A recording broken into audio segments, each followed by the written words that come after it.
বিসমিল্লাহির রহমানির রহিম। আসসালামু আলাইকুম। যে যেখান থেকে দেখছেন আশা করি সবাই ভালো আছেন, আমরা ভালো আছি। আজকে রান্না করব হচ্ছে গরুর মাংস কাঁঠাল দিয়ে, কচি কাঁঠাল দিয়ে। এই কচি কাঁঠালটা আমি ফ্রোজেন করে রেখেছি, সাথে টমেটো থাকবে, টমেটো ফ্রোজেন করে রেখেছিলাম।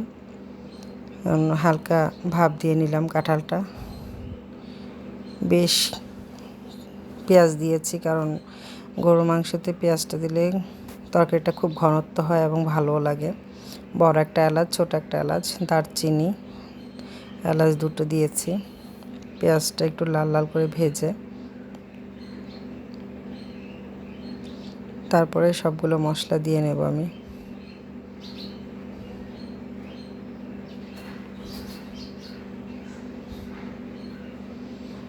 আদা রসুন একসাথে ব্লেন্ডার করা, ফ্রিজে ফ্রোজেন ছিল, সেটা দিয়ে নিলাম।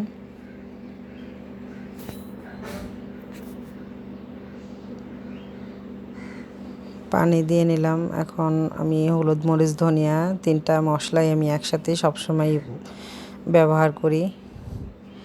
এখন সেই মশলাটা দিয়ে পরিমাণ মতো লবণ দিয়ে আমি মশলাটা কষিয়ে নেব।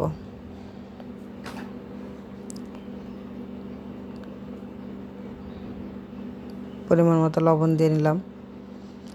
তেলটা ছেড়ে দিয়েছে মশলা থেকে।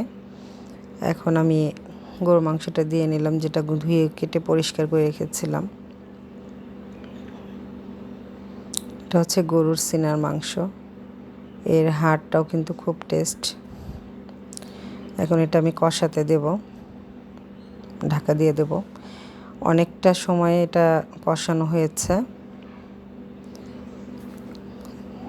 সবটা তো আর দেখানো যায় না, কারণ অনেকটা সময় কষিয়েছি। ওই টমেটোটা ফ্রোজেন ছিল সেটা এবং কাঁচা কাঁঠালটা হাফ সিদ্ধ করে নিয়েছি। এখন সেটা আমি আবার দিয়ে দিলাম কষানো মাংসের মধ্যে। এখন এটাও বেশ খানিকক্ষণ কষবে।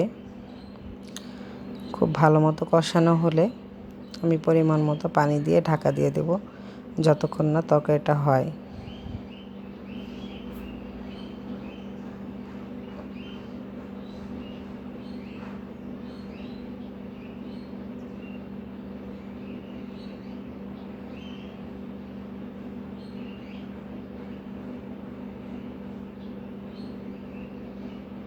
আমার এই পানিতেই কষানো হয়ে গেছে, পানি দিয়ে দিলাম, পানিতে আমার মাংসটা হয়ে যাবে।